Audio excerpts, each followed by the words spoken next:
Lightstep's observability platform is the easiest way for developers and SREs to monitor health and respond to changes in cloud-native applications. Visit lightstep.com for a free trial.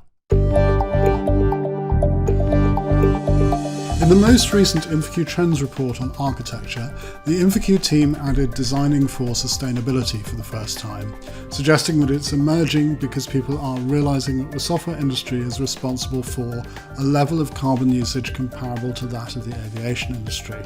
The question then is, what can we do as individual developers and architects, if anything, and what role does the broader shift to the cloud have? And that's the subject of the podcast today. I'm Charles Humble, one of the co-hosts of the show and editor-in-chief at cloud-native consultancy firm Container Solutions. This week on the podcast, I'm joined by Asim Hussain. Asim is currently the Green Cloud Advocacy Lead at Microsoft and is the chairperson of the Green Software Foundation. He's created a number of courses on JavaScript and related technologies and is the author of a couple of books, one on machine learning with TensorFlow.js and the other on Angular. Asim, welcome to the InfoQ podcast. Thank you, Charles. Thank you very much for having me here today. So tell me about your role at Microsoft. What does a Green Cloud Advocacy Lead actually do? I think we should put the comma in the right location. So it's green, cloud advocacy rather than green cloud, advocacy, which has caused some confusion in the past. Some people thought we had an actual service called Green Cloud, and they were trying to search for it in the Azure categories and they couldn't find it. Like, where's your Green Cloud service? So no, it's essentially looking at, well, really at the end of the day, software through the lens of sustainability. So advocacy in Microsoft is all about connecting with developer communities all over the world. We've got teams inside the organization that focus on different technologies, or there's a machine learning cloud advocacy team. We've got a reorg right now. So there's a JavaScript cloud advocacy team. There's kind of various people. And really the intention is just to be a conduit between that entire community and the cloud services in Microsoft, both educating, teaching and training that community about how they can do their work better on the Microsoft cloud, but also listening and saying, well, what do you need? Okay, let's feed that into the product service and make the service more for you. So in terms of Green Cloud advocacy, it's advocating to and behalf of the very fast growing community of, we don't even really have a great name for them, but green software practitioners, people who are technologists who care passionately about sustainability and who think about these questions about, well, how do I do my job? How to do that thing that I spend 8 hours a day or 20 hours a day doing, how to do that more sustainably. And that's both trying to help them understand how do you actually build applications or architect applications in the cloud to be more sustainable. But it's also listening. As somebody who's trying to do that, what do you need? What features do you need in the platform? What are you asking for? How can we feed that back? How can we represent you? That's what the cloud advocacy division in Microsoft, that's what we focus in on. So accepting your point about the placement of the comma in your own job title there, what is Green Cloud? I mean, the energy that powers public cloud providers isn't 100% renewable, and depending on which region you're in, it might be not renewable at all. It might be 100% from coal or other sort of dirty energy sources. Carbon is being created, right? So what do we mean when we talk about Green Cloud? I would say it's not a point that you reach. A cloud does not become green. I think it's a direction that you head in constantly. So it's how do you build applications in the cloud, and also, platform providers itself like Microsoft, how do they build services that emit the least carbon possible per unit of work? And that's really what it's all about. And when we talk about green, actually, in terms of green software engineering, that's what we talk about, which is in terms of optimizing for carbon emissions. Putting my Microsoft hat on again. At Microsoft, when they talk about green and sustainability, they have 4 pillars. One is carbon, meeting carbon reduction goals, but also another one, and this is one that the data center team, and especially from a tech perspective, is quite important, is water. Data centers are huge consumers of water, potable drinking water. And how do we make sure that the impact of data centers on the planet, we're still kind of giving human beings, people kind of good access to water, essentially. The other 2 aspects for Microsoft are waste as well. Another aspect for Microsoft looks at from a kind of greening up its cloud perspective is zero to landfill as the specific terminology. So zero to landfill by 2030. And there's various things that Microsoft's doing from that perspective. We call them the circularity centers. So basically inside data centers themselves, they're opening up essentially places where when a server breaks down, instead of that server going somewhere else, it gets broken down on site. And then those parts are then reused, and the intention is that nothing from that server goes to waste. It gets reused or recycled or something along those lines. And the final one that Microsoft has doesn't particularly relate to the work that we do, but it's protecting biodiversity. And then when you look at other programs, they're completely separate to the work that I do, but other programs on Microsoft, like the AI for Earth program, which is how can you use technology to protect the biodiversity of the planet? And a lot of that's to do with like AI. So those are kind of the 4 pillars of Microsoft when it comes to sustainability. But generally, when we're talking about the work that I do, it's really about how do we build and architect applications so they emit the least carbon possible to our atmosphere. And the main sources of carbon from a cloud perspective are what we call the embodied emissions. So these are the emissions from not just the servers, but all the hardware aspects of computing. All of that emitted carbon when it was created. All of it will emit carbon when it's been destroyed. So that's one of the major sources of carbon. Another major source of carbon is electricity. Well, most electricity is still created through the burning of fossil fuels. So, how do we be more efficient in how we consume electricity? So there's a lot of stuff that happens in the cloud space around that. PUE, power utilization effectiveness. I keep on forgetting what the actual PUE terminology is. I probably say it wrong every single time. But that's the measure of how efficient a data center is. And energy incoming to energy that actually getting to the servers. And the other one is we are going to consume electricity. So can we consume the electricity in the most intelligent way possible with positive beneficial effects on the energy system so that we all transition to a lower carbon energy future? So there's kind of a whole bunch of different things there, but that's broadly what a green cloud is. So you mentioned Microsoft's 4 pillars of sustainability: carbon footprint, ecosystem, waste and water. And Microsoft has also published 8 principles for sustainable software. These are things like demand shaping, energy proportionality, carbon intensity and so on. I'll link to them in the show notes actually because I reread them when I was preparing this podcast and they are really good still. But can you talk about them, what they are and the philosophy behind them? Yeah, so the reason we created the principles a couple of years ago is because we started to say, look, we want to talk about green cloud advocacy and green software engineering. And not everybody agreed on what green meant. So that was kind of the first step, is let's get on the same page. And then we realized a lot of the things that you need to know in order to talk about this space are things you're just not taught in a traditional computing environment or traditional education system here. So it was an intention just to level set the conversation. You can gather this stuff if you're doing your own research. It takes like 6 months, a year. You'll pick it all up. Can we just condense it all into like a quick half-an-hour training? If you want to have a meeting with a bunch of people around sustainable software engineering or green software engineering topics, everybody just read this or watch this, because it's now a series of videos. Watch this. It takes half an hour. Everyone's level set. The language you're using is the same. We know what we're talking about. And so the first principle is all about carbon, because the United Nations, 17 sustainable development goals. And there are some people out there that say that when you're talking about the space, you need to optimize for all 17. It's incredibly hard to get people to optimize for 17. It's incredibly hard to get engineers to optimize for one variable. And that's the variable going for it. It's all about carbon. Whatever you're doing, if the choice that you're making reduces carbon emissions, that's the right direction you should be going in. So we just point you in the right direction. The second principle is all about electricity. It was a surprise for me when I first going into this space. I had no idea, no understanding about electricity. To understand what a major source of the carbon emissions it is in the world right now was a real shocker for me. But it also is a huge opportunity because, as somebody in this space, we know the stuff we create consumes electricity, which means that you can have an impact because if you can use less electricity. The third one was carbon intensity, which you touched on there as well, which is, I think, it's a really interesting topic because you have to understand how the electricity system works. But essentially, there is a measure of how clean or dirty your electricity is. It's called carbon intensity. It's a grams of carbon that is emitted into atmosphere per kilowatt hour, and it varies. And that's what's interesting. It varies by region because different regions have different things that create electricity. Some things burn a lot of coal to create it. Some things spin really fast when it's windy to create it. And so that means the electricity in different regions is clean or dirtier. But it also very interestingly varies over time as well. One of the things about the classic electricity system, the way it's premised historically, has been the battery for our electricity system. We didn't need batteries because our battery was coal. We had this existing chemical battery. And so we didn't need to build any storage because if someone needed more electricity, we just burnt more coal. And now we have a situation where a lot of energy is coming from cleaner sources like renewables, like wind and solar. which means it's variable, it changes over time, and there's no battery.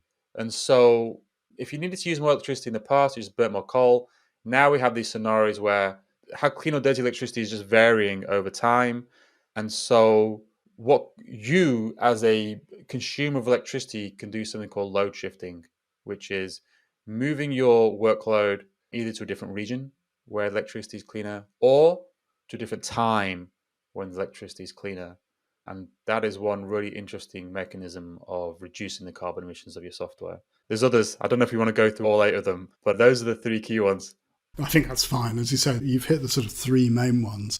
But I do want to talk a little bit more about embedded carbon. This is a subject that Anne Curry's written about recently. She was a guest on the podcast, and I know that you know her because she's also on the Green Software Foundation along with you. And she argued in a blog post recently that we should all be architecting our software in a way that means that the hardware will last longer. And I've been thinking about this a bit because when I sort of got started in the industry, in the sort of 8-bit Commodore 64, ZX Spectrum kind of era, the hardware had a relatively long lifespan, and programmers of various kinds learned how to get the maximum out of it. You see a bit the same with consoles now, that they have a relatively long lifespan. Whereas, say, your smartphone probably doesn't. You maybe keep it 2 or 3 years. There's a similar problem with servers and data centers. And the embedded carbon, that is the carbon used to construct a piece of hardware, is typically higher than the carbon that will be emitted through electricity consumption during its lifetime.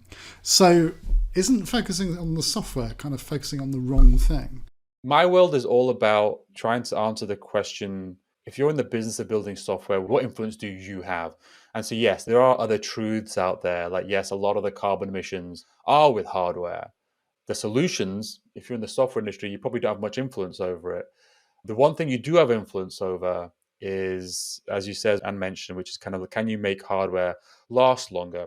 Which is also just a really challenging request to teams, because your other pressure that you have, just to be blunt, the other pressure that you have is you've got to beat out your competition and have the better service that has the better features, that's faster, that, you know, your competitors are doing that as well.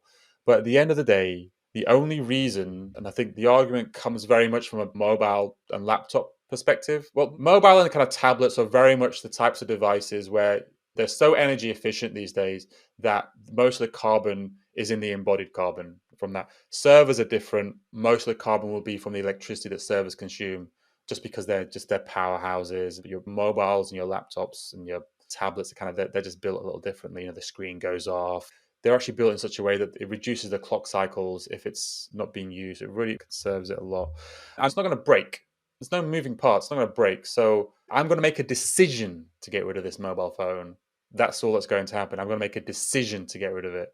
And that decision will be influenced by my perceived performance. So applications I'm using on it might start feeling a lot slower. That's because applications are just now coded up to expect, you know, the latest chipsets. And it's also perhaps vendors are going to just stop building applications that work on my phone. I remember when I had to get rid of my mum's phone a while ago because Skype just stopped working on it. There was nothing we could do. We used Skype, so we just had to get her a new phone. But that was the reason for it. It was just an application stopped working on it. And so from a software perspective, we had it a long time anyway with the feature phones movement, which is if you wanted to encompass the global audience out there, you had to stop writing your mobile applications for the 1% of people that owned an iPhone 13. And you needed to start looking at the breadth of people. A vast majority of the world do not have the kind of powerhouse devices that the bleeding edge has. So you do need to start looking at them and building your applications that way. You can look at the web world, which does a lot of stuff around kind of progressive enhancement. So rather than right now assuming that someone's got the latest spec and kind of like trying to degrade it somehow if they've got a lower end spec in the web world, the right method is assume someone's got, you know, well, it's not based on specifications, but, you know, other features. Assume people are at the lower level and only build in additional functionality if you've detected that they actually have those features available. Those are some of the ways you could actually start building software to work on older devices. What are some of the other things we can do? We've talked about demand shifting, so moving your workloads around to take advantage of more green sources of energy. But what else can we be doing as developers and as software architects now? So I think it still factors into it when we look at carbon awareness, because there's actually two aspects of it, which is really when you kind of double click into what you're actually doing when you're responding to signals from the energy system. Because that's all that this is. This information, which is carbon intensity of electricity, it's just information from the energy system telling you this is my state that I'm in, respond accordingly. When you run software, when the carbon intensity is less, what you're doing is running software that's coming mostly from renewables, which means you are then supporting those power plants that are renewable power plants. So you're helping to transition the energy grid towards a renewable powered one. The challenge, everyone talks about we need electricity to come from 100% renewable powered sources. That's our goal. That's the goal. The UK grid needs to be 100% powered by renewables. The challenge with that is that we don't have control over when the energy's coming or going. Right, and related to that is the whole problem of storage and density, energy density. So fossil fuels are, on the whole, very energy dense, and oil is extremely energy dense. Nothing else really compares with it at all. I believe I'm right in saying that solar energy, for example, has a density of about 1.5 microjoules per cubic metre, which is about 20 quadrillion times less than oil. We've backed away from nuclear, which I would argue was probably a mistake, although, there are reasons why. But we're now in this situation where we need to be able to store the energy generated from renewables, and we don't yet have a way to do that, right? If I had a slide I could show the audience, I could explain it. But one of the really interesting things that happens when you look at what you're doing, when you're shifting electricity, for all intents and purposes, you look like a battery. I know it sounds kind of conceptually, it's weird. How can software look like a battery?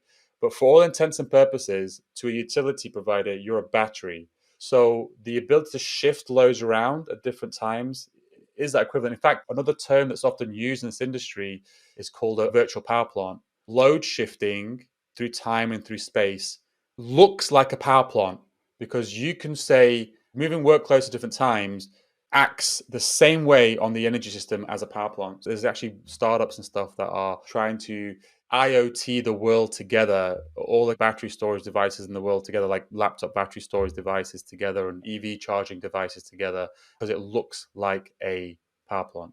So when you make your application carbon aware, not only are you taking advantage of lower carbon electricity, so you yourself can then argue, well, my application is emitting less carbon. You're actually playing a part in the transition, which is kind of the point I wanted to make. You're playing your part in helping the energy systems move towards a renewable future, which is, I think, an interesting add-on to that whole process.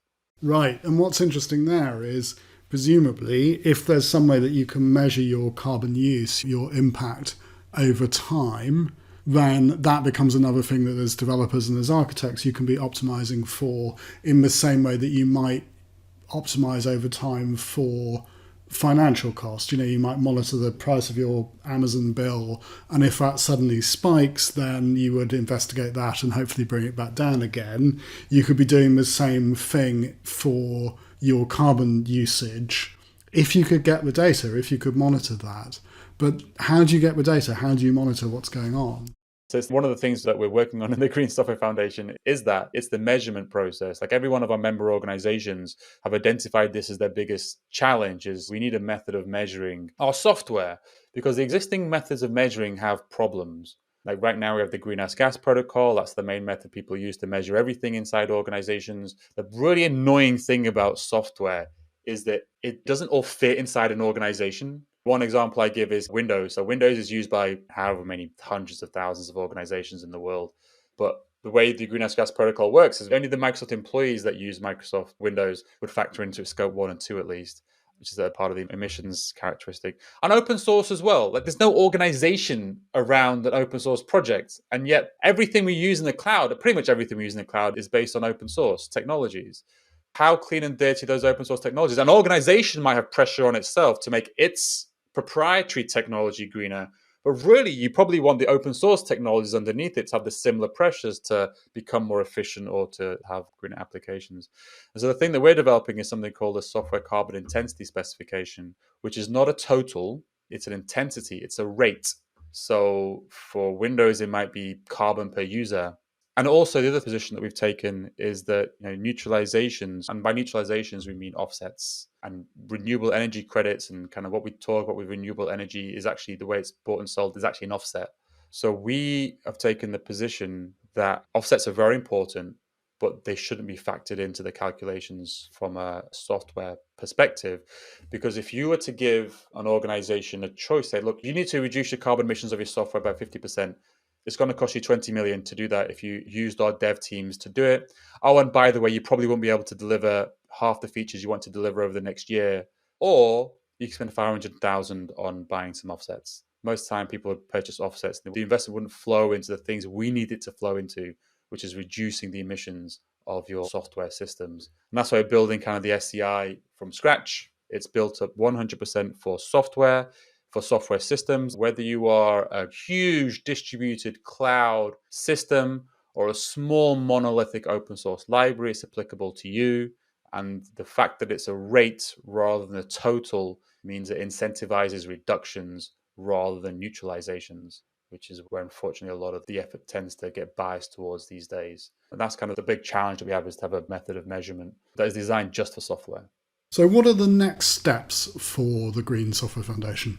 A lot of our work right now is focused around the initial release of the SCI specification. Post that, it'll be focused around ensuring people understand how to apply the SCI specification on a whole variety of use cases, from cloud to all these other things. And then the next step is ensuring people have the data, because a lot of this stuff requires data. Calculation of stuff requires data. The SCI is quite theoretical without access to the data. It's still useful, but it's kind of theoretical. So the next step is, how do we ensure that that data becomes available? One of the directions we believe is to work with policymakers.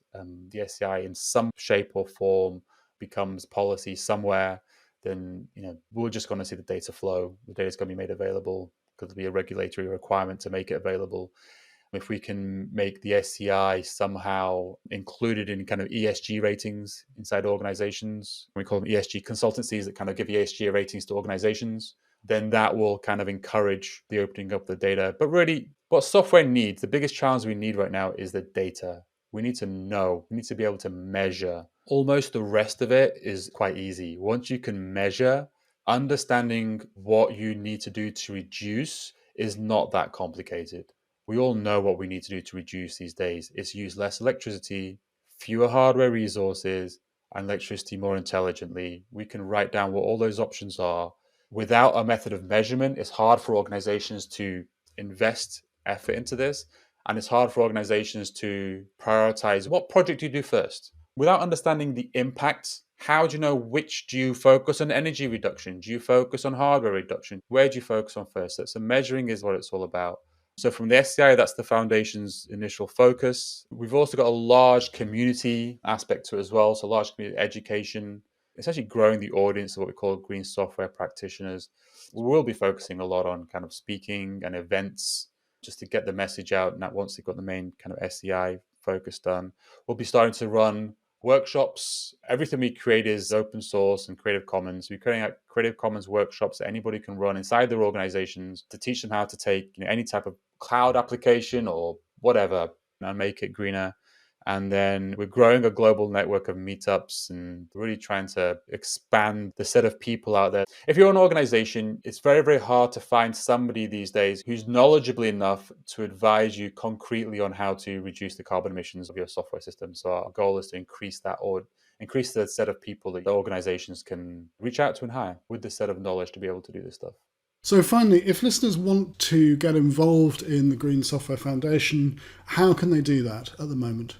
Well, if you are an employee from one of our existing member organizations, which is quite likely because the number of employees, I think I calculated, there's about 1 million employees of our member organizations, their parent companies, is to reach out to your representatives. You go to the greensoftware.foundation website, reach out to them and they'll tell you how to get involved. If you're interested in joining the Green Software Foundation, again, head to the website. We have various levels of membership from like steering to general. We don't right now have kind of like what we call a contributor membership, which means that if you're not joining as part of an organization, unfortunately, it's really hard for you to join the foundation right now.